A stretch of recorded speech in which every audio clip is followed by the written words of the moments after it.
Realmente sí estamos gozando un excelente tiempo de este campamento. Y estamos los que el Señor quiere que estemos aquí. Porque uno ahí sentado dice, uy, hubiera venido fulano, hubiera venido sultano, esto era para... pero no, estamos los que el Señor quiso que estuviéramos y cada uno de nosotros necesitábamos escuchar esto. Esta mañana en mi devocional precisamente estoy en los Salmos y mira como cuando uno está viendo la Biblia a través de un tema, Salmos que uno ya ha leído mucho, enfoca el tema. Y entonces yo había leído muchas veces el Salmo 112, por ejemplo, pero esta vez me llamó un versículo, me llamó la atención. El Salmo 112:5 dice: el hombre de bien tiene misericordia y presta, gobierna sus asuntos con juicio. Y claro, eso pegó con el tema de ahorita. Y claro, ayer pensábamos que antes de pensar en cómo funciona la iglesia, económicamente hay que pensar cómo yo como líder funciono en mi presupuesto, en mi irreprensibilidad financiera y administrativa. Y entonces aquí, claro, me encontré este versículo que cobró mucha vida. El hombre de bien tiene misericordia y presta, gobierna sus asuntos con juicio, por lo cual no resbalará jamás. Y eso me animó mucho acerca de este tema. Entonces estamos en este tema que es alcanzando los recursos para su gloria. Y la pregunta entonces para nosotros es ¿cómo alcanzamos los recursos para su gloria? Y cómo administramos los recursos para la gloria de Dios. Para la gloria de Dios. El versículo clave que quise poner para esta charla, para esta meditación y enseñanza, es el versículo de Lucas capítulo 10, versículo 2. Pero entonces leamos en Lucas, por favor todos busquemos Lucas capítulo 10. Y leamos el contexto de este versículo. Lucas capítulo 10, versículo 1. Dice Lucas capítulo 10, versículo 1. Después de estas cosas, designó el Señor también a otros 70, a quienes envió de 2 en 2, delante de él a toda ciudad y lugar a donde él había de ir. Entonces el contexto son equipos misioneros. El contexto es un equipo que uno siempre se enfoca, cuando habla del Señor Jesús y su ministerio y la preparación, no siempre piensas en los 12 apóstoles y enfoca demasiado, me parece a mí, en los 12, pero no se da cuenta que el Señor tuvo equipos misioneros mucho más grandes. Este fue un equipo de 70 personas. ¿A quién le gustaría tener un equipo de 70 misioneros en su iglesia? Algunos de nosotros diríamos, yo me contento que hayan 2. El Señor tenía 70, los mandó a misiones, de 2 en 2. Y versículo 2 les decía, ¿a quién les decía? A ellos, a los misioneros, a ellos les decía, el Señor Jesús les decía, a la verdad, la mies es mucha, mas los obreros pocos. Entonces, ¿cuál era la visión de Jesús? ¿Cómo veía Jesús el mundo? Como un sembrado. ¿Y qué había en ese sembrado? Mucho para recoger, mucho para hacer. Es como el dueño de un sembrado inmenso. ¿Y qué él dice? Cuando ya está la espiga lista, ¿qué dice él? Necesito salir a contratar 2 obreros para que recojan todas estas kilómetros de trigo. Con 2 me basta. No, él no dice eso. ¿Qué dice? Dice, tengo que buscar varias cuadrillas de obreros. Necesito contratar unos 4 cuadrillas de 25 obreros cada uno, 100, para cubrir todo esto. Así veía Jesús el mundo y dijo, wow, la verdad la mies es mucha, pero la verdad es que obreros hay pocos. Y él estaba hablando delante de 70 obreros, les estaba diciendo, ustedes son muy poquitos. Y hoy pues estamos acá unos 50 obreros. Y eso es menos de los 70. Entonces, las palabras del Señor Jesús sigue diciendo, la mies es mucha y los obreros están demasiado pocos, están escasos, dice. Por tanto, rogad al Señor de la mies que envíe obreros a su mies, que envíe obreros a su mies. Y cuando entonces pensé en este versículo, inmediatamente pensé, ¿qué se necesita para cumplir esto? ¿Una organización? Pues tenemos que estar bien organizados, pero una organización no es la solución. Y entonces pensé, ¿qué implica este versículo? Y pensé, implica personas. Personas. En primer lugar, la persona de Dios. En segundo lugar, la persona del obrero. Y en tercer lugar, la persona perdida que está allá. Y pensé, esto implica personas. Y entonces inmediatamente la pregunta es ¿quién? No es cómo, no es por qué, sino la pregunta es ¿quién? O sea, ¿quién va a ser el responsable de todo esto? ¿Quién lo va a hacer? Se necesitan más obreros. Y la pregunta es ¿quién? ¿Quién qué? Entonces dice ahí, la mies la verdad es mucha, más los obreros pocos. Obreros, ¿para qué sirven los obreros? Para el trabajo. El Señor Jesús dijo, no estaba pensando en necesito un gerente, necesito alguien, un director de una organización que me organice todo para, voy a un outsourcing para contratar obreros. No, el Señor dijo, no, obreros es todo lo que necesito. Lo que necesito son obreros. Entonces, ¿quién qué? ¿Quién sirve? Es la primera pregunta. ¿Quién más? ¿Quién va a sostener esos obreros? ¿Y qué más quién? ¿Y quién va a solidificar esos obreros? O sea, no va a dejar que esos obreros se caigan, que esos obreros sino que esos obreros sean cada vez más aptos. Entonces me surgieron esas 3 S's. ¿Quién sirve? ¿Quién sostiene? ¿Y quién solidifica al obrero? Entonces empecemos respondiendo a la primera pregunta. ¿Quién sirve como obrero? ¿Quién sirve como obrero? Y entonces aquí está el ABC del obrero. El ABC del obrero. El ABC del obrero me hace pensar en que el obrero obviamente necesita unas características. ¿Quién va a servir de obrero? ¿Cualquiera? No, cualquiera no. Cuando cuando el dueño del terreno, del gran terreno para recoger el trigo sale a contratar obreros, ¿a quiénes va a contratar? ¿A pastores de ovejas? No. ¿A ganaderos? No, tampoco. ¿Mineros? No, tampoco. Ingenieros. No sirven para ese trabajo. ¿A quién va a contratar? Agricultores. Gente que sabe cómo hacerlo. Entonces, obviamente el obrero tiene un perfil. Y entonces ese ABC es el perfil del obrero. De lo que yo pienso, ¿no? Hay muchas cosas en la palabra, pero de lo que yo pienso. Vayamos a Mateo capítulo 22 para hablar de la A. Jesús habló de dos, o se ha solido llamar, dos cosas grandes que Jesús enseñó fue la gran comisión y el gran mandamiento.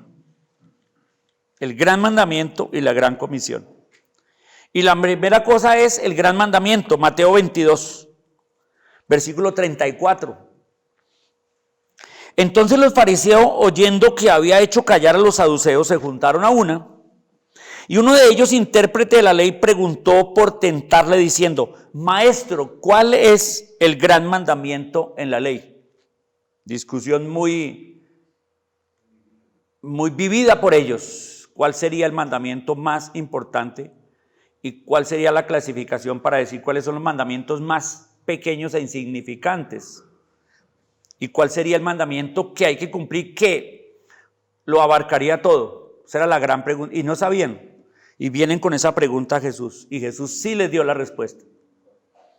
Y Jesús les dijo: este es el gran mandamiento, el que lo abarca todo, el más importante. Y Jesús les dijo: amarás al Señor tu Dios con todo tu corazón, con toda tu alma y con toda tu mente. Este es el primero y grande mandamiento. Y el segundo es semejante: amarás a tu prójimo como a ti mismo. De estos dos mandamientos dependen toda la ley y los profetas. Qué increíble, ¿no?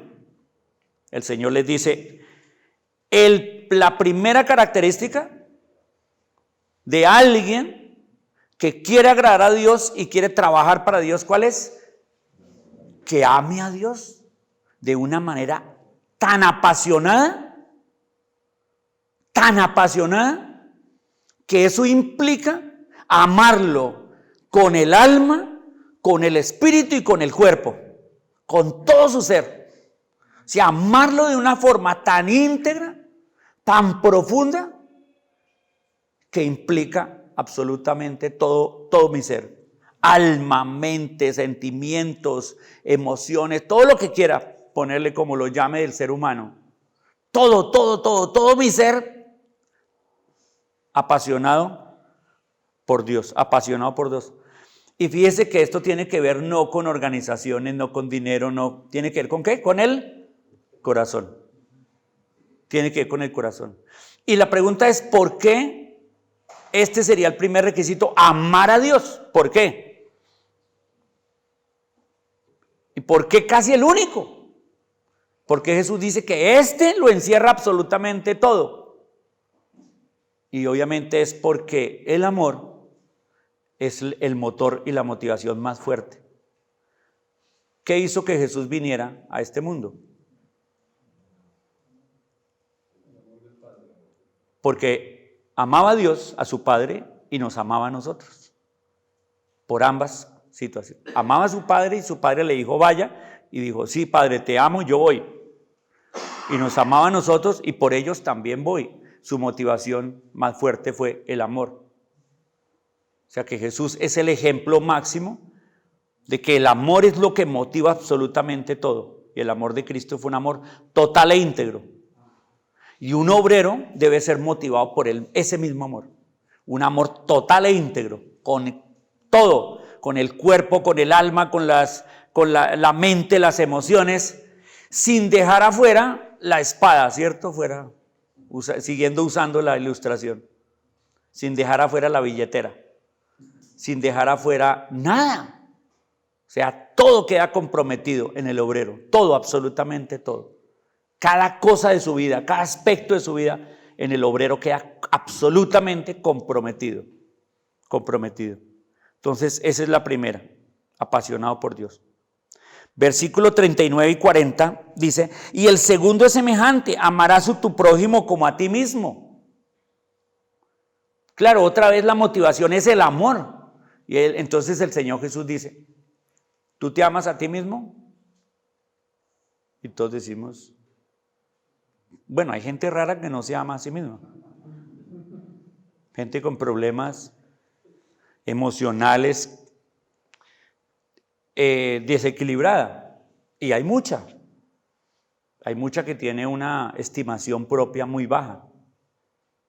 Este versículo nos dice que debemos tener una estimación correcta y amarnos a nosotros mismos, ¿cierto? Porque Jesús dijo, ama como a ti mismo, o sea, no está descalificando que nos amemos a nosotros mismos. En realidad un obrero tiene que ser sano emocionalmente y amarse a sí mismo. Y así como se ama a sí mismo, dice, ama a los demás. O sea, cualquier cosa que darías por ti mismo, la da por el otro. O sea que ese es el segundo.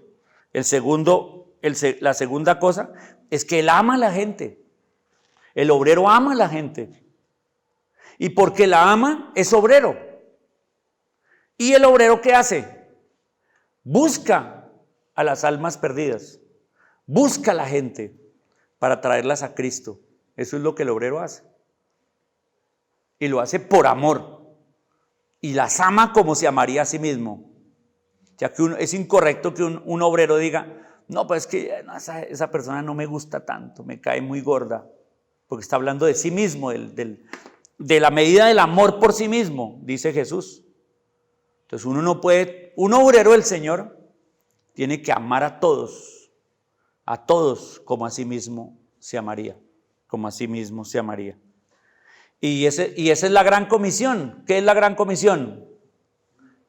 Ir y hacer discípulos. O una correcta traducción, mientras va yendo por la vida, donde quiera que vaya siendo discípulos de Cristo.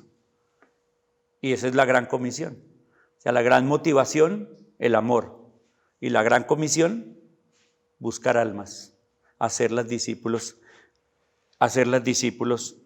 de Cristo. Y pasemos a Mateo capítulo 10, versículo 37. Mateo 10, 37. Dice, el que ama a padre, seguimos hablando del tema del amor, que es el motor, la motivación más importante. El que ama a padre o madre más que a mí, no es digno de mí. Y el que ama a hijo o hija más que a mí, no es digno de mí.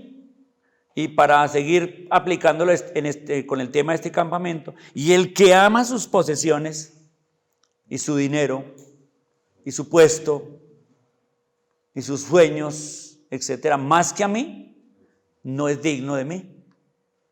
No es digno de mí. Y el que no toma su cruz y sigue en pos de mí, no es digno de mí. Fue lindo hace pocos días escuchar en el Congreso de Jóvenes, el hermano que vino de Ecos. Muy lindo lo que él dijo acerca de qué significa tomar la cruz.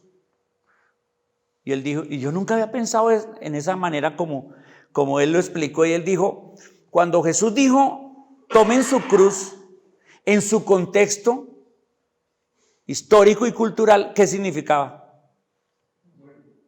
¿Qué significaba? Cuando él dijo, tome la cruz. ¿Quién tomaba la cruz? Un condenado a muerte. Le ponía el gobierno romano, le ponía la cruz, la tenía que cargar, ¿y hacia dónde iba? Hacia la muerte. Y Jesús, eso era bien impopular decir, el que no toma su cruz no es digno de mí. Wow, ¿esto qué quiere decir? O sea, en otras palabras, el que no está dispuesto a morir por mí, no vale la pena. No vale. Yo le comentaba el otro día a los hermanos en un grupo que yo al principio vendía un cristianismo barato. Vendía un cristianismo barato. Le decía a la gente, mire, no se preocupe, usted solamente crea en el Señor Jesús y el resto,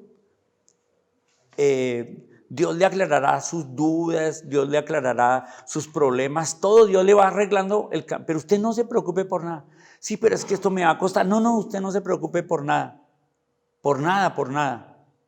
Y más bien al contrario, como que le trataba yo de facilitar a la persona. No, y si quiere la recojo para traerla al culto. No, y si quiere le voy para el bus, para que venga al culto. No, y si quiere yo, o sea, que le regalo la Biblia. Y yo la discipulo, ¿quiere que la discipule? Sí, no, tranquilo, yo voy donde usted está. ¿Y a qué horas quiere? Y todo le facilitaba. Y lo que veían como resultado de eso era que esas personas finalmente no seguían. Y yo vivía frustrado hasta que un día el Señor me hizo, en un estudio que hice los 4 evangelios para una materia del seminario, ¡wow! Me di cuenta que yo estaba equivocado. Que cuando el Señor Jesús estaba buscando discípulos, Él les decía,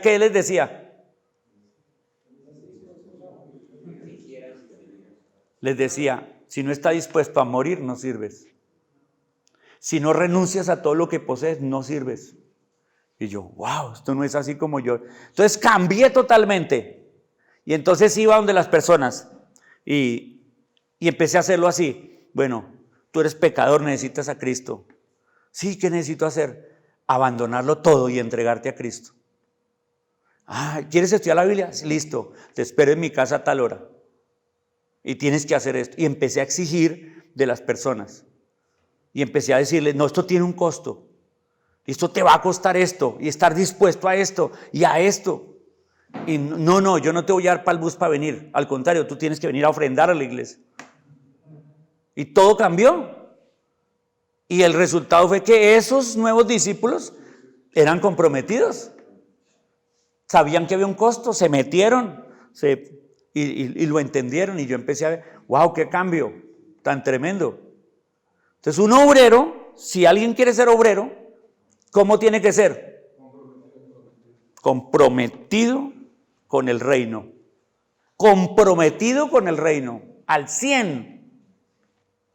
Sus recursos, sus talentos, sus dones, su tiempo, todo su esfuerzo comprometido con el reino.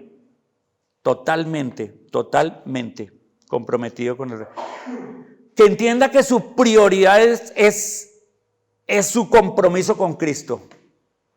Que entiende el costo del discipulado y que entiende que todo lo que está haciendo vale la pena para la eternidad. Amén. Que todo lo que está haciendo, el costo no es perdido. Sí tiene un costo, pero ese costo es inversión para la vida eterna. Es hacer tesoros en el cielo, pero tiene costo. Tiene un total compromiso. Entonces, como resultado eso nos lleva a una acción. ¿A qué acción nos lleva a nosotros esto que hemos hablado como iglesias? En primer lugar, a reconocer a los que están trabajando. O sea, reconocer quiénes son los comprometidos, quiénes son los que están sirviendo en la obra. En segundo lugar, me lleva a la acción de apoyar a esas personas, apoyar a los que muestran gran compromiso, apoyarlos, respaldarlos, decirles, adelante mi hermano, lo está haciendo bien, tienes que seguir adelante. Aquí hay este recurso, aquí hay esta herramienta, aquí hay esto, y apoyarlos. Y también la acción significa que debemos equipar a esas personas, las debemos equipar. Jesús estaba haciendo eso, equipando personas, a través de la enseñanza que les daba, a través de la experiencia de andar con Él, y en tercer lugar, a través de vaya y hágalo. Jesús estaba equipando. Entonces eso fue respondiendo a la pregunta ¿qué? ¿Quién sirve? ¿Quién sirve? La segunda pregunta, ¿cuál sería? ¿Quién sostiene al obrero? ¿Quién sostiene al obrero? Y vayámonos a Mateo 9. Traté casi todo de ponerlo en el libro de Mateo. Dicho sea de paso, Mateo fue escrito posiblemente como un manual de discipulado. Mateo capítulo 9, versículo 35. Bueno, leamos para el contexto desde el 32. Mientras salían ellos, he aquí un hombre, le trajeron un mudo endemoniado. O sea, un demonio que le tenía trabada la lengua y no podía hablar al hombre. Versículo 30. Y echado fuera el demonio, el mudo habló. Y la gente se maravillaba y decía, nunca se ha visto cosa semejante en Israel. Pero los fariseos decían, por el príncipe de los demonios echa fuera a los demonios. Y recorría Jesús todas las ciudades y aldeas, enseñando en las sinagogas de ellos y predicando el evangelio del reino y sanando toda enfermedad y toda dolencia en el pueblo. Y al ver las multitudes tuvo compasión de ellas, porque estaban desamparadas y dispersas, como ovejas que no tienen pastor. Entonces dijo a sus discípulos, A la verdad, la mies es mucha, mas los obreros pocos. Rogad pues al Señor de la mies que envíe obreros a su mies. Fíjate otra vez la expresión, pero esta vez dicha ¿a quiénes? A todos los discípulos. Es interesante ver el ministerio de Jesús. ¿Qué hacía Jesús? ¿Qué era su ministerio? Predicaba el evangelio, sanaba gente y echaba fuera demonios. Eso es lo que él hacía. ¿Y por qué hacía eso? ¿Cómo veía él a las multitudes? Decía, carambas, toda esta gente anda desamparada, anda dispersa. Y eso que estaba hablando del pueblo de Dios. Imagínense se mirar a las naciones paganas incrédulas. Estaba mirando al pueblo de Dios que supuestamente conocían la ley de Dios y decía, esta gente desamparada, perdida, totalmente, dispersas, no tienen pastor. Y entonces él empezó a predicarles el evangelio y empezó a sanarlos a ellos y a echar fuera demonios. Y esto es muy importante porque quiere decir que el ministerio de Jesús y el ministerio de la iglesia es igual. O sea, Jesús nos ha encomendado ¿a qué?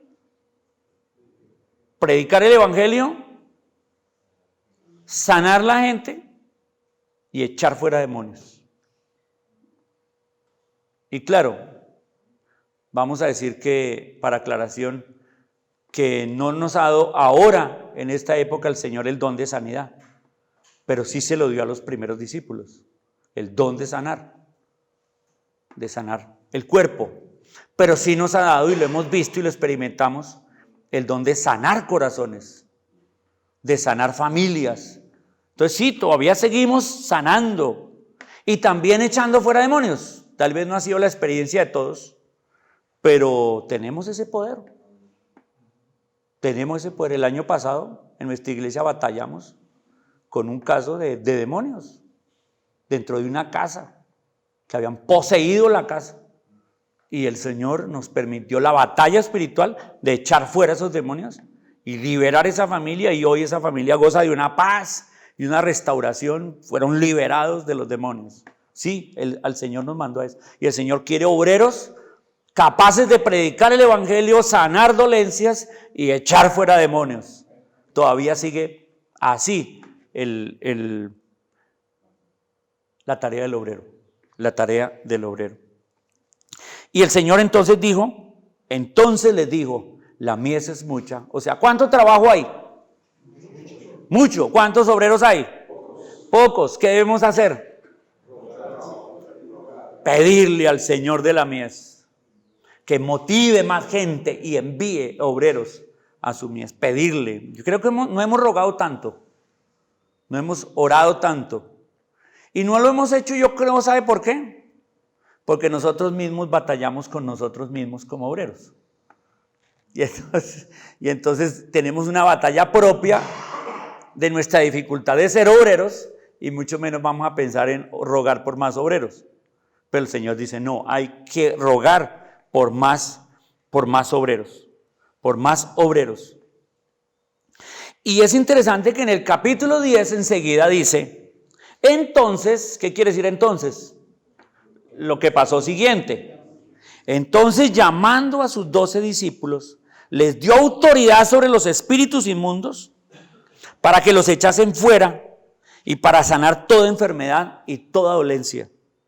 Los nombres de los 12 apóstoles son estos. Y entonces introdujo un concepto, ya pasó de discípulo a ¿qué?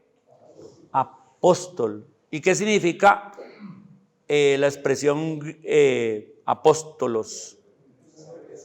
Apóstolos en el griego. Uno que es enviado, un mensajero, vaya, lleve. Y constituyó 12 para mandarlos con el título apóstol, mensajeros. ¿Que hicieran qué? Predicaran el evangelio, sanaran toda dolencia y echaran fuera demonios. Porque, sí, el mundo entero está bajo el maligno. el mundo entero. Toda persona necesita ser liberada del control de Satanás. No necesariamente poseída, pero sí controlada. Pero hay muchos poseídos también por el demonio que necesitan ser liberados. Y nosotros hemos sido constituidos apóstoles. Hay un movimiento de apostolitis, ¿no? Y yo digo, hace poco conversaba con unos pastores sobre eso, presentando Emaús, y yo les decía, no, o sea, en sentido general, todos somos apóstoles. Todos. Sí hay que levantar, sí hay que recuperar el movimiento del apostolado. O sea, mensajeros enviados a predicar el evangelio, sanar toda dolencia y echar fuera demonios. Sí hay que recuperar el apostolado, o sea, el envío, más mensajeros yendo a predicar el evangelio.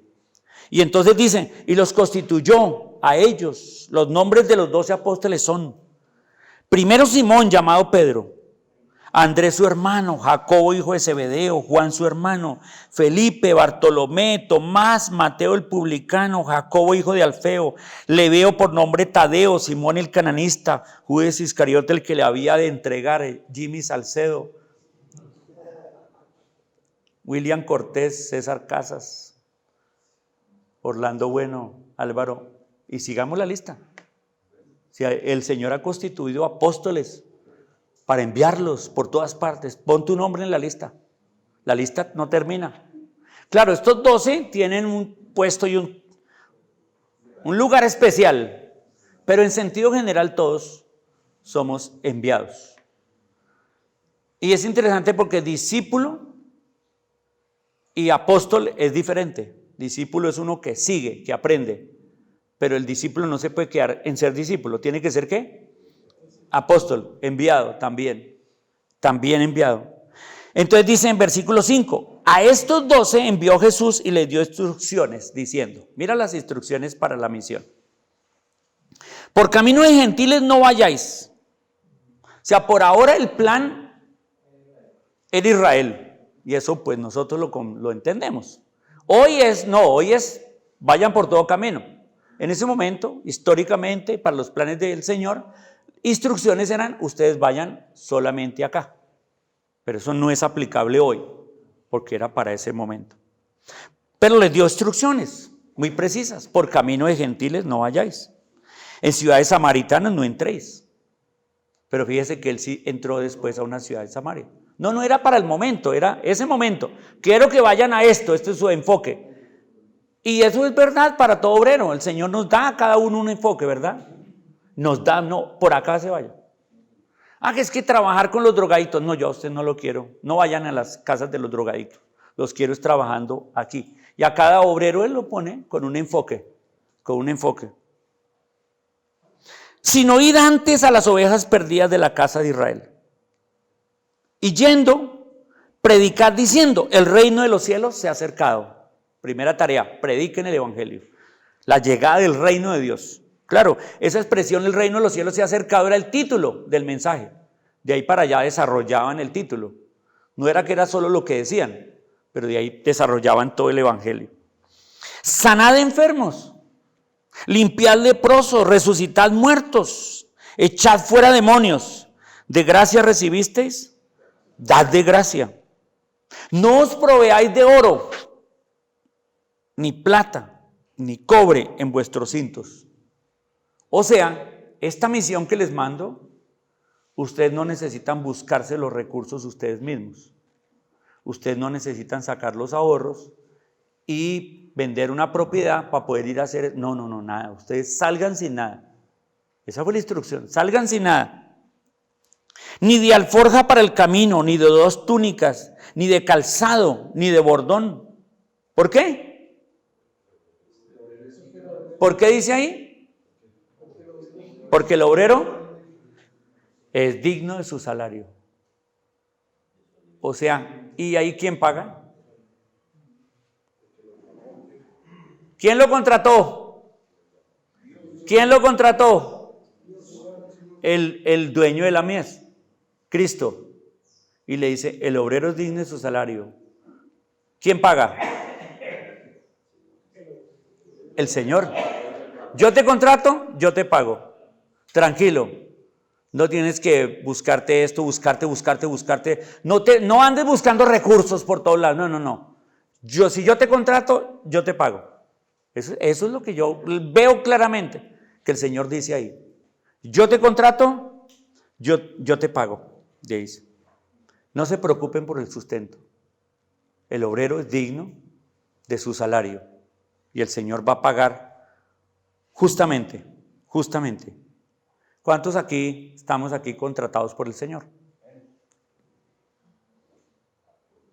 ¿Qué tal patrono es el Señor? Es el mejor patrono y tenemos el contrato más estable del mundo. Estamos en la mejor compañía y con el mejor patrono. No es Ecopetrol, no es Carulla, no es Servientrega, no es el Banco de Colombia, no es el BBVA, no. Ninguno de esos son empresas estables. O sea, se pueden caer en cualquier momento o lo pueden echar a usted en cualquier momento. Ninguna empresa. Pero la empresa de Cristo es la empresa más estable y garantiza todo. Todo. El obrero es digno de su salario. Eso es, así es. Eso es lo que el Señor me dice a mí. A mí como obrero contratado por Él me dice, no hay problema, váyase, el obrero es digno de su salario. Yo te garantizo. Y digo, qué bueno trabajar en esa empresa. Buenísimo, muy estable. Entonces yo me veo a mí mismo como obrero del Señor. Él me contrató, Él me movió, Él me buscó, soy obrero del Señor. ¿Y está contratando el Señor más hoy? ¿Sí o no? Sí, claro, leamos Mateo 20. Mateo 20, la mies es mucha, los obreros pocos. Mire Mateo 20. Porque el reino de los cielos es semejante a un hombre padre de familia que salió por la mañana a contratar obreros para su viña. Y habiendo convenido con los obreros en 1 denario al día, los envió a su viña. Saliendo cerca de la hora tercera del día, vio a otros que estaban en la plaza desocupados. Subraye desocupados. Y les dijo, id también vosotros a mi viña, y os daré lo que sea justo. Os daré lo que sea justo. O sea, Él promete la paga. Y ellos fueron. Salió otra vez cerca de la hora sexta y también en la novena. E hizo lo mismo. Y saliendo cerca de la hora 11ª, me dicho la última hora, halló a otros que estaban desocupados. Subraye la palabra desocupados. Y les dijo, ¿por qué estáis aquí todo el día desocupados? Subraye la palabra desocupados. ¿Por qué están desocupados? Les dijeron, porque nadie nos ha contratado. Sencillo. Nadie nos ha contratado. Y Él les dijo, id vosotros también a la viña y recibiréis lo que sea justo. Cuando llegó la noche, el señor de la viña dijo a su mayordomo, llamad a los obreros y págales el jornal, comenzando desde los postreros hasta los primeros. Y al venir los que habían ido cerca de la hora 11ª recibieron cada uno 1 denario. Al venir también los primeros pensaron que habían de recibir más. Claro, dijeron, a los últimos, a los de 1 hora les dio 1 denario, pues seguramente a nosotros más. Pero también ellos recibieron cada uno 1 denario. Y al repartirlo murmuraban contra el padre de familia diciendo, estos postreros han trabajado 1 sola hora y los has hecho iguales a nosotros, que hemos soportado la carga y el calor del día.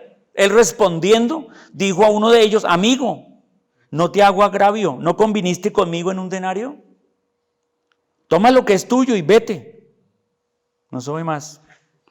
Pero quiero dar a este postrero como a ti. ¿No me es lícito hacer lo que quiero con lo mío? ¿O tienes tu envidia porque yo soy bueno? Así primeros serán postreros y los postreros primeros, porque muchos son llamados, mas pocos escogidos. Y este versículo, muchos llamados, pocos escogidos, se aplica a la salvación. ¿Es el tema la salvación? No. ¿El tema es qué? Obreros contratados. Interesante, ¿no? Obreros contratados.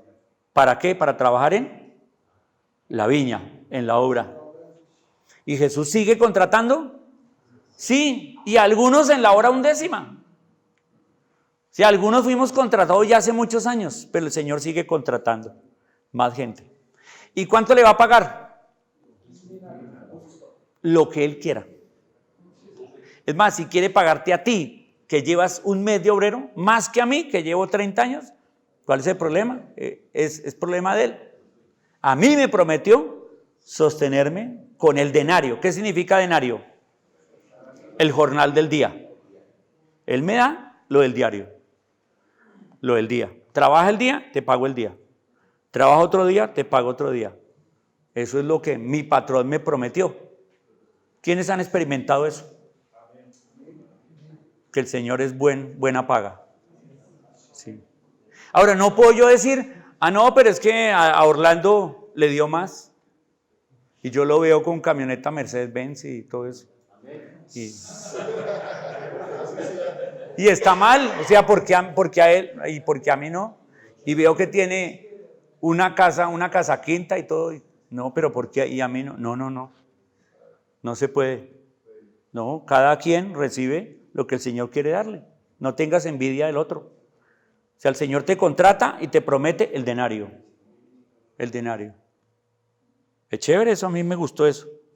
Pensar en eso. Soy obrero del Señor contratado y el Señor sigue contratando más. Entonces el obrero tiene que aprender a vivir por fe.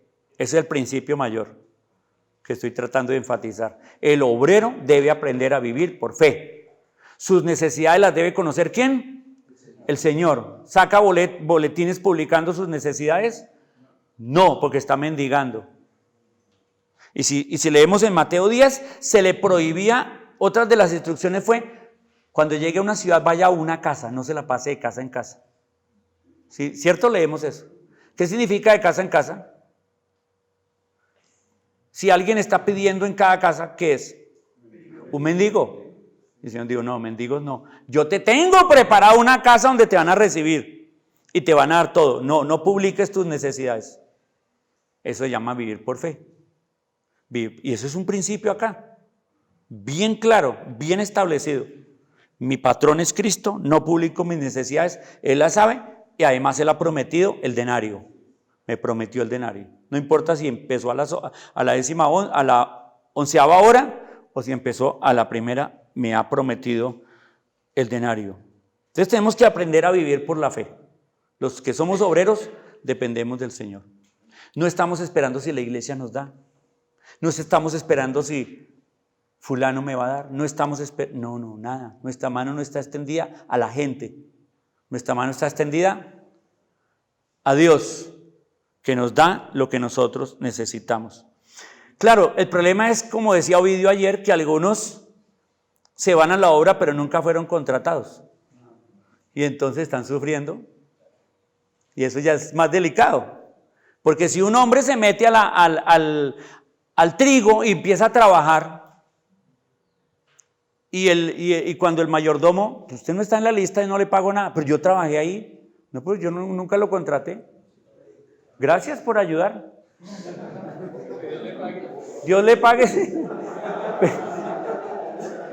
Yo no lo contraté.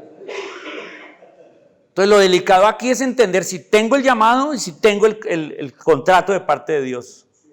Porque no me puedo meter a la obra sin haber sido contratado por el Señor. Y tenemos muchos ejemplos. Elías, ¿verdad? Mantenido incluso por medio de ¿qué? De animales. ¿Qué significaba para él ser sostenido por un cuervo? Era como agraviante. Ayer nuestro hermano Ovidio nos decía, la iglesia no debe recibir de los incrédulos y no debe ser sostenida. Pero a veces Dios usa cuervos. En mi propia experiencia, parte de las ofrendas que yo recibo para mi sostenimiento, las recibo de un incrédulo. Hay un incrédulo que al principio fue mi enemigo, fue mi suegro. Mi suegro es un católico, mariano de todo. Y cuando él se enteró que yo había abandonado mi profesión como contador para dedicarme a la iglesia, se nos vino con todo encima, o sea, habló mal de nosotros, hasta nos dejó de llamar por un tiempo y de saludar y todo. Él vive en Estados Unidos, Pero vino, una ocasión vino y vio todo lo que estábamos haciendo. Se quedó en la casa, vio todo eso y quedó impresionado. Y el Señor lo motivó y empezó a enviarnos una ofrenda. Y nos ha enviado una ofrenda por ya varios años. Y yo me quedé sorprendido. Wow, Dios usa los cuervos. Claro que yo quiero que ese cuervo se vuelva paloma. Y oramos por mi suegro, oramos todos los días que el Señor lo convierta a Cristo. Pero su actitud y todo ha cambiado y oramos que prontamente se entregue a Cristo. Pero por ahora es un incrédulo. Y, wow. Y he escuchado también otras historias de formas como Dios usa. Dios usa la viuda, usó la viuda, ¿verdad? O sea, la persona que tú creas que te va a ayudar, esa no es. Esa no es. La persona a la que tú jamás hubieras pensado, esa es. Esa es. Es que así es Dios. Así es Dios. No es nuestra lógica. No es nuestra manera. No busques recursos tú. Deja que Dios busque los recursos para ti. Porque Él es tu patrón. Si tienes necesidad, pídeselos a Él. Y así funciona el sostenimiento de obreros. Pasemos a Lucas capítulo 10. Lucas capítulo 10, versículo 1. Después de estas cosas designó el Señor también a otros 70, a quien envió de 2 en 2 delante de él a toda ciudad y lugar a donde él iba a ir. Y les decía: la mies, la verdad, es mucha, mas los obreros pocos. Por tanto, rogad al Señor de la mies que envíe obreros a su mies. Id, he aquí os envío como corderos en medio de lobos. No llevéis bolsa, ni alforja, ni calzado, ni a nadie saludéis por el camino. En cualquier casa donde entréis, primeramente decid: pase a esta casa. Y si hubiera allí algún hijo de paz, vuestra paz reposará sobre él. Y si no, se volverá a vosotros. Qué autoridad espiritual tan tremenda. Y posad en aquella misma casa, comiendo y bebiendo lo que os den, porque el obrero es digno de su salario. No os paséis de casa en casa. Ahí está. Entonces Jesús, y aprendemos mucho porque Jesús envió los equipos misioneros, los envió no solos, sino de 2 en 2. Mucha sabiduría ahí, ¿no? No solito no, sino en equipo. Envió de 2 en 2 para cuidarse, apoyarse el uno al otro. Interesante que dice también en el versículo 1, a quienes envió de 2 en 2 delante de él a toda ciudad y lugar donde él había de ir. O sea que ellos eran ¿qué? Un equipo de avanzada. Preparaban el lugar. Y en realidad yo pienso que eso es lo que nosotros hacemos también. Predicamos, enseñándonos para que llegue Cristo. Para que llegue, es lo mismo, la misma tarea. Para que llegue Cristo. Pero necesitamos más obreros que atiendan esta obra. Y otra vez, no se preocupen por el sustento. Ese es el segundo pasaje donde aparece el obrero es digno de su salario. Vamos al tercer pasaje donde aparece el obrero es digno de su salario. Primera de Corintios 9. Primera de Corintios capítulo 9. Versículo 1. Y aquí vamos a hacer un análisis muy interesante. Primera de Corintios 9, versículo 1. Dice Pablo: no soy apóstol, no soy libre, no he visto a Jesús el Señor nuestro, no sois vosotros mi obra en el Señor. Eso suena fuerte, ¿no? Eso suena a discusión, eso suena a reclamo. Y sí. El apóstol Pablo aquí está luchando contra los corintios, que lo estaban despreciando como apóstol, que lo están acusando de cosas que no eran. Y entonces él acá hace una defensa fuertísimo. 2 versículos: si para otros no soy apóstol, para vosotros ciertamente lo soy, porque el sello de mi apostolado sois vosotros en el Señor. Contra los que me acusan, esta es mi defensa. ¿Acaso no tenemos derecho de comer y beber? Y subraye la palabra derecho. No tenemos derecho de traer con nosotros una hermana por mujer, como también los otros apóstoles y los hermanos del Señor y Cefas, y subraya la palabra derecho. ¿O solo yo y Bernabé no tenemos derecho de no trabajar? Subraye derecho de no trabajar. Claro, él está refiriéndose ¿a qué? A trabajo secular. O sea, eso quiere decir que los otros apóstoles no trabajaban. Capte ese sentido que está diciendo Pablo. Versículo 7. ¿Quién fue jamás soldado a sus propias expensas? ¿Quién plantó viña y no come de su fruto? ¿O quién apacienta el rebaño y no toma de la leche del rebaño? ¿Digo esto solo como hombre? ¿No dice esto también la ley? Porque en la ley de Moisés está escrito: no pondrás bozal al buey que trilla. ¿Tiene Dios cuidado de los bueyes? ¿O lo dice enteramente por nosotros? Pues por nosotros se escribió. Porque con esperanza debe arar el que ara, y el que trilla con esperanza de recibir del fruto. Si nosotros sembramos entre vosotros lo espiritual, es gran cosa si segáramos de vosotros lo material. Si otros participan de este derecho sobre vosotros, ¿cuánto más nosotros? Pero no hemos usado de este derecho, sino que lo soportamos todo por no poner ningún obstáculo al evangelio de Cristo.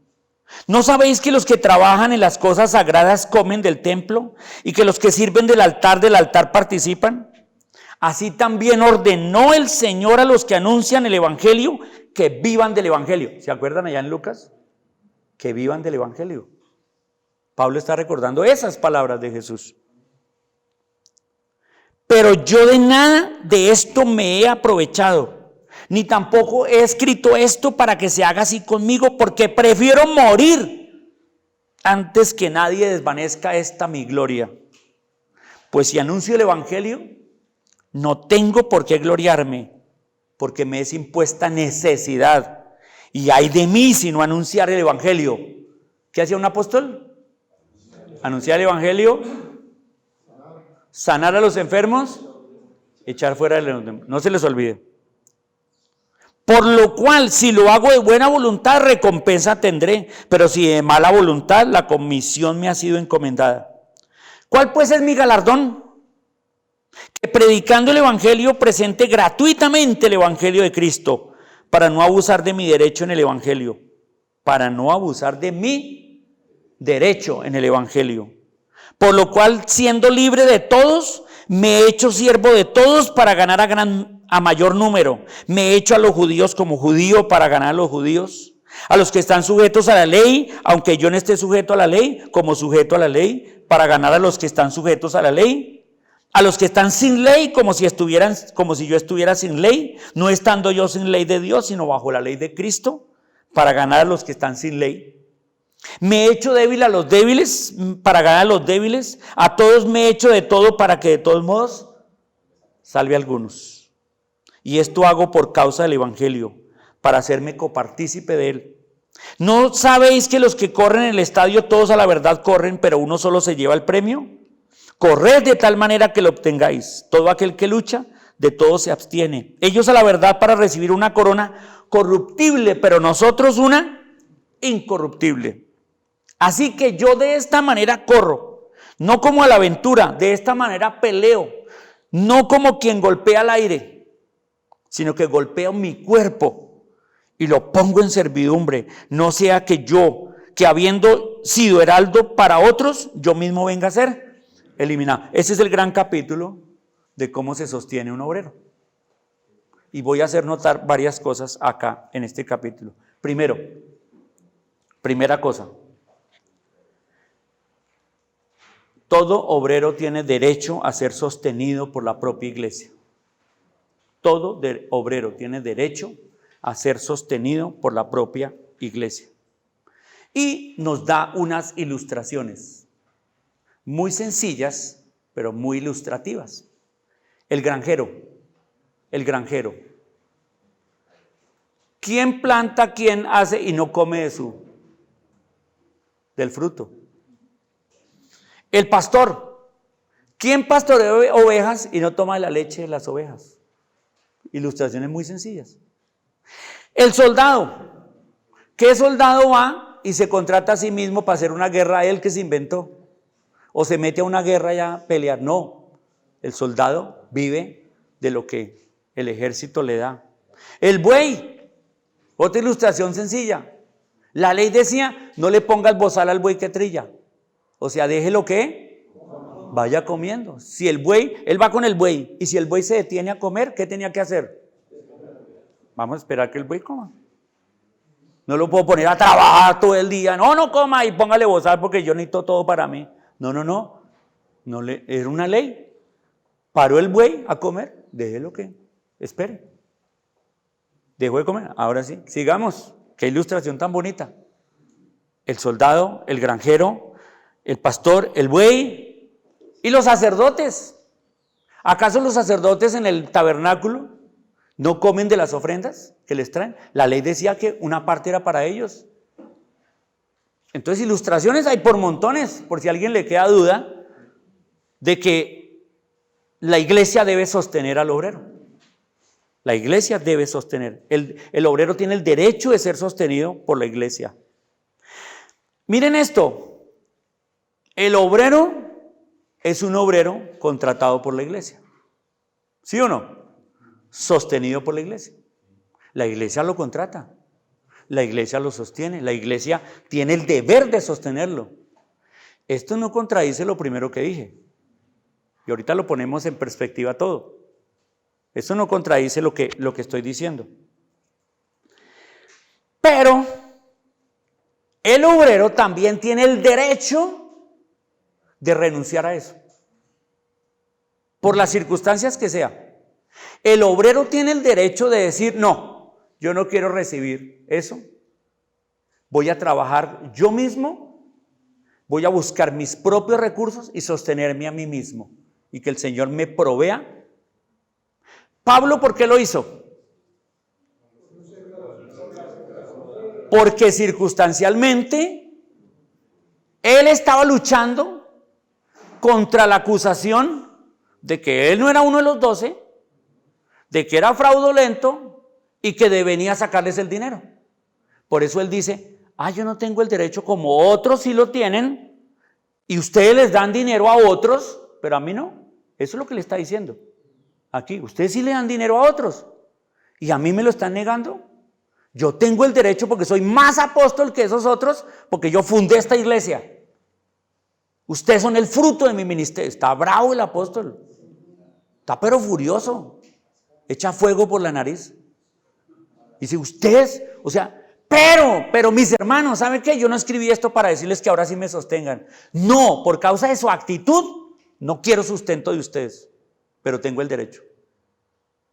Entonces el obrero tiene derecho a decir, no quiero sustento, yo me sustento. Pero, el modelo de que el obrero se sostiene no es el patrón bíblico. ¿El patrón bíblico es cuál? Que la iglesia lo sostenga. Y yo creo que nosotros nos hemos ido al modelo de Pablo y muchos hacen mucho énfasis en el modelo de Pablo como si fuera el modelo bíblico. Y no lo es. El modelo de Pablo es el derecho que el obrero individualmente tiene de hacerlo, por la circunstancia que sea. Porque es una obra nueva, porque los hermanos son pobres, porque, por muchas, circunstancialmente el obrero tiene derecho a decir el Señor me llama, pero para no cargar a esos hermanos, yo voy a trabajar por mí mismo. Pero ese no es el patrón. El obrero es digno, es el patrón. El obrero es digno de su salario. ¿Y quién debe sostener al obrero? La iglesia. La iglesia tiene la responsabilidad. El obrero tiene el derecho. Tiene el derecho. Y termina Pablo en ese capítulo diciendo, venga, todos corren en el estadio. Otra ilustración, porque a Pablo le gustan mucho las ilustraciones. Otra ilustración, en una carrera atlética, el que corre más se lleva el premio. Yo quiero ese premio. Yo estoy corriendo. Y para hacerlo, ¿qué tengo que hacer? ¿Cuánto tengo que dar? ¿Cuánto tengo que entregar para ganar el premio? Y eso me habla a mí de yo como obrero tengo que entregarlo todo y hacer el mayor esfuerzo. Mayor esfuerzo. Es lamentable porque he sido testigo de eso, de ver obreros de tiempo completo, cómo gastan el tiempo de mal y no se están esforzando. Y porque yo he sido testigo, yo he estado en casas de obreros de tiempo completo, en otros sitios, en otras regiones de Colombia, que el Señor me ha permitido recorrer toda Colombia y Suramérica y ver obreros del Señor que no están esforzándose, que no están invirtiendo y que gastan su tiempo en muchas otras cosas, menos en las 3 importantes. ¿Cuáles? Que el Señor nos mandó: predicar el evangelio, sanar toda dolencia y echar fuera demonios, liberar gente del poder de Satanás, curar corazones y sanar gente y familias predicando el evangelio. Esa es la tarea número 1 del obrero, al que el Señor mandó. Entonces me habla de eso, del esfuerzo propio. Y me quedé pensando en esto. ¿Y si el Señor no me paga? ¿Será que aún así yo le serviría? ¿Qué piensan? Si el Señor no me da salario, ¿aún así le serviría? Y mi respuesta delante de Dios cuando me hice esa pregunta preparando para acá fue: Señor, lo daría todo por ti, porque tú lo diste todo por mí. Y aun si no me dieras, aun si tuviera que aguantar hambre, aun si no tuviera para pagar el arriendo, si no tuviera vestido, si no tuviera todo lo que me prometiste, aún así yo seguiría predicando el evangelio y sirviéndote a ti, porque es lo menos que yo puedo hacer en agradecimiento al Señor. Es lo menos que podría hacer.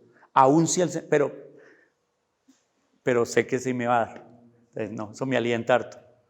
Pero la intención, ¿verdad? Debe ser esa. Y pasemos al último pasaje que trata la misma expresión: el obrero es digno de su salario. Primera de Timoteo, capítulo 5. Señor.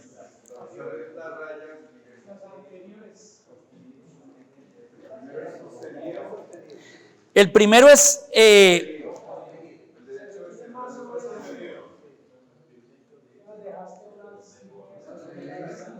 el derecho a ser sostenidos por la propia iglesia, el privilegio de invertir mi propia vida y el esfuerzo del servicio cristiano. Son las 3 cosas.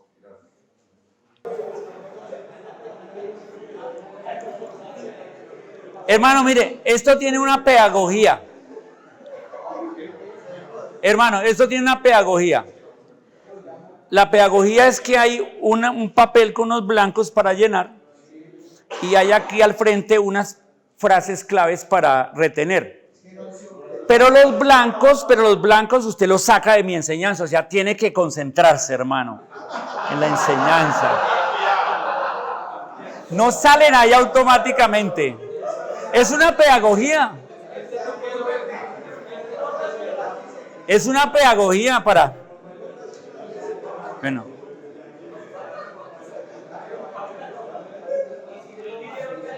Primera de Timoteo capítulo 5. Primera de Timoteo capítulo 5, versículo 17. Eso sí, en esta grabación después repasa. 5, versículo 17 dice: los ancianos que gobiernan bien sean tenidos por dignos de doble honor, mayormente los que trabajan en predicar y enseñar, pues la Escritura dice: no pondrás bozal al buey que trilla, y digno es el obrero de su salario. Ahí está. Esta es la 4ª vez que aparece la frase: el obrero es digno de su salario. Y es más específico aquí el apóstol Pablo, diciendo que el primer candidato para ser sostenido entre una iglesia es ¿quién? Un anciano que está dedicado, que gobierna bien y que está dedicado a enseñar. O sea que la prioridad se le da ¿a quiénes? A los ancianos dedicados a la predicación y a la enseñanza, que comparten el gobierno espiritual de la iglesia. A ellos que comparten el gobierno espiritual de la iglesia. y a los que se deben tener por dignos de recibir el sustento financiero. Se deben tener por dignos. Fíjese que ahí dice que sean tenidos por dignos de doble honor. ¿Cuál es el doble honor? ¿Cuál es el doble honor? ¿Cuál es un honor? El honor del respeto y de su autoridad y de la sujeción al anciano pastor obispo. ¿Y el otro honor es qué? El honor de ofrendarle y sostener a ese anciano, que está dedicado por tiempo completo a la predicación y a la enseñanza. Eso es lo que dice ahí. Ahora, volviendo al anterior que veíamos en 1 Corintios 9, entonces yo saco 3 conclusiones. Una, ¿cómo debe verse el obrero respecto a Dios? ¿Cómo debe verse el obrero respecto a la iglesia? ¿Y cómo debe verse el obrero respecto de sí mismo? Así, mira. Respecto a Dios, el obrero debe verse como contratado por Dios. Respecto a la iglesia debe ver al obrero contratado por la iglesia. No el obrero contratado por la iglesia debe ver al obrero contratado por la iglesia. ¿Me estoy explicando bien? O sea, el obrero nunca se ve contratado por la iglesia, pero la iglesia debe ver al obrero contratado por ellos. Y mirándose hacia sí mismo, el obrero debe verse como alguien que está dispuesto a entregarlo todo sin paga. Así es. Y eso nos equilibra todo. Vivo por fe, la iglesia es responsable de sostener al obrero y yo lo entrego todo, aunque no tuviera paga, aunque el Señor no me diera nada, moriría, daría mi último respiro, muriendo de hambre y de frío y de sed y sin vestido, sin nada, predicando el evangelio. Moriría por el Señor, porque el Señor dijo: lleven su cruz cada día.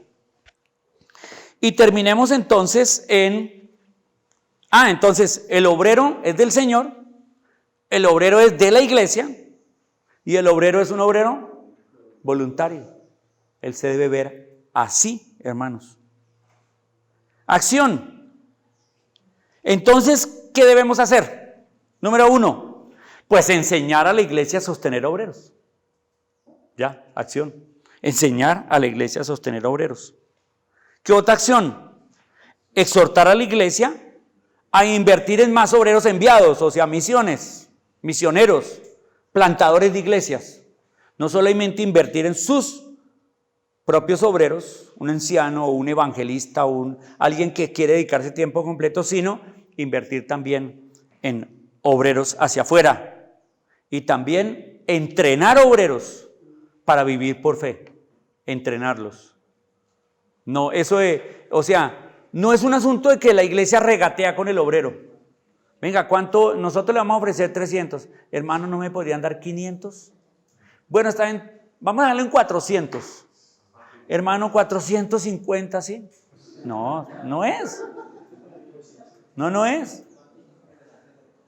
La iglesia le dice al obrero: te vamos a dar tanto. El obrero dice: ¿listos?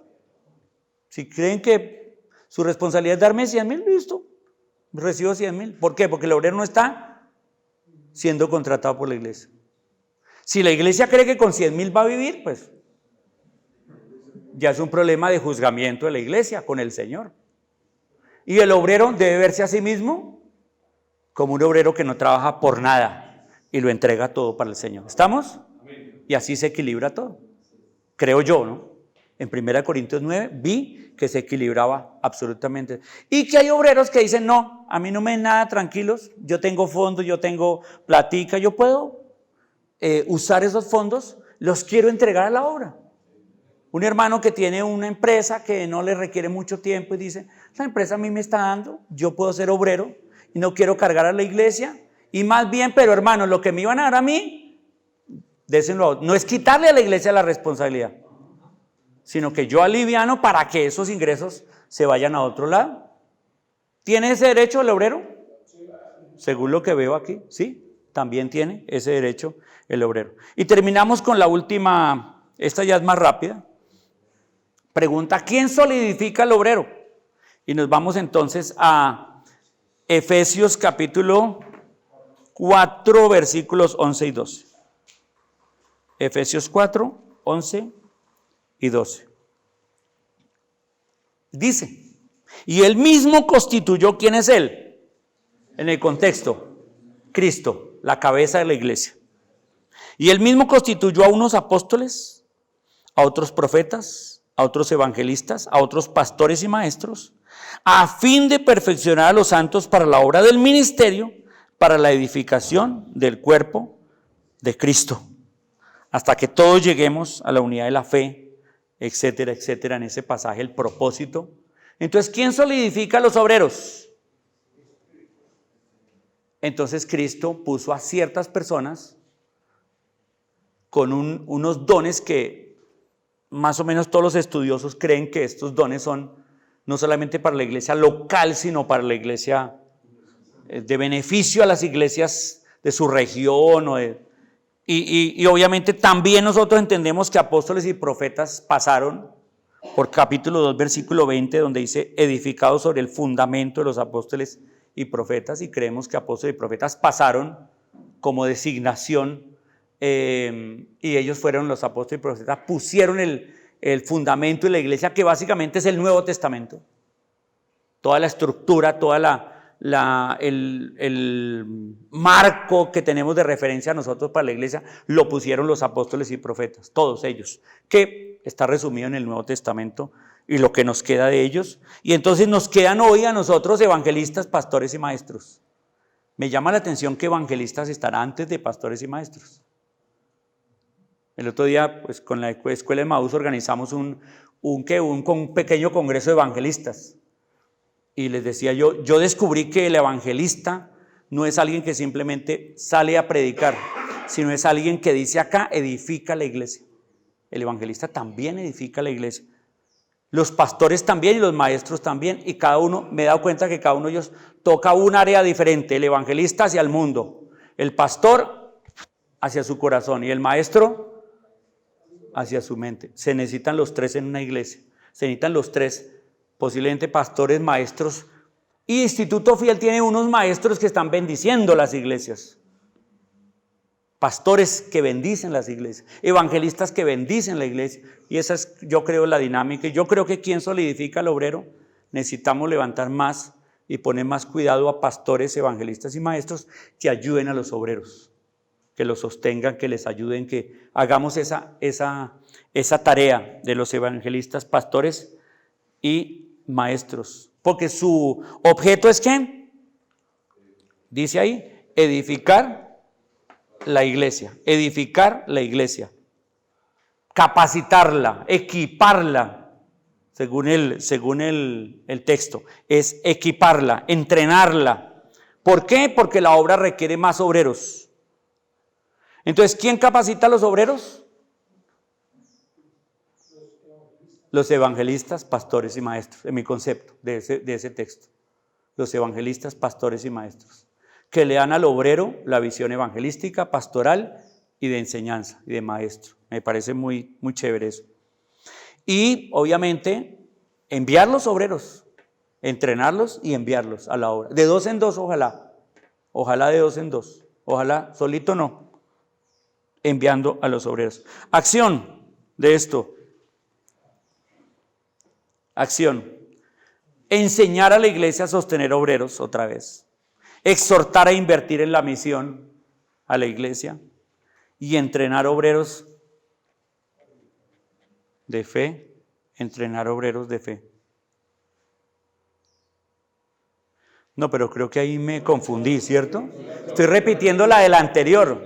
Entonces aquí el slide lo puse mal, lo copié del anterior y lo puse acá, pero el slide lo tiene, pero ustedes en sus notas lo tienen, ¿no? Acción, proveyendo oportunidades para el ministerio, proveyendo herramientas de formación y proveyendo respaldo de la congregación. Proveyendo respaldo de la congregación. Claro, y termino con esta pregunta que no tiene respuesta, la dejo ahí. ¿Y quién cuida a los ancianos pastores?